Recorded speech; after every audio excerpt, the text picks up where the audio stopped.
స్థానిక ఎన్నికల్లో మెజారిటీ సీట్లలో గెలిపే లక్ష్యంగా నేతలకి కీలక సూచనలు చేశారు మీనాక్షి నటరాజన్.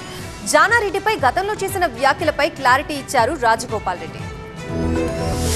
పీసీసీ నేతలకు దిశానిర్దేశం చేశారు కాంగ్రెస్ తెలంగాణ వ్యవహారాల ఇన్ఛార్జ్ మీనాక్షి నటరాజన్. స్థానిక ఎన్నికల్లో మెజారిటీ సీట్లు గెలిచేందుకు గ్రామ స్థాయిలో పార్టీ పటిష్టంగా ఉండాలని రాష్ట్ర పరిశీలకులకు సూచించారు. త్వరలో గ్రామ మండల పార్టీ అధ్యక్షుల ఎంపిక పూర్తి చేయాలన్నారు. ఈ నెల 25 నుంచి 30వ తేదీ వరకు జిల్లా స్థాయి సమావేశాలు నిర్వహించాలని మీనాక్షి నటరాజన్ ఆదేశించారు. జిల్లా సమావేశాలకు బ్లాక్, మండల అధ్యక్షులు, ఎంపీ, ఎమ్మెల్యేలు, ఎమ్మెల్సీలు, పోటీ చేసిన అభ్యర్థులు, ఏఐసీసీ, పీసీసీ ఆఫీస్ బేరర్లు, జిల్లా స్థాయి సీనియర్ నాయకులను ఆహ్వానించాలని సూచించారు. గాంధీ సిద్ధాంతాలతో కాంగ్రెస్ పార్టీ నడుస్తుందన్నారు మీనాక్షి నటరాజన్. పార్టీ నాయకత్వం చిత్తశుద్ధితో పనిచేయాలని, సంక్షేమ కార్యక్రమాలను జనంలోకి తీసుకువెళ్లాలని నేతలకు సూచించారు. గాంధీ భవన్ లో రాష్ట్ర కాంగ్రెస్ వ్యవహారాల ఇన్ఛార్జ్ మీనాక్షి నటరాజన్ ను కలిశారు ఎమ్మెల్యే కోమటిరెడ్డి రాజగోపాల్ రెడ్డి.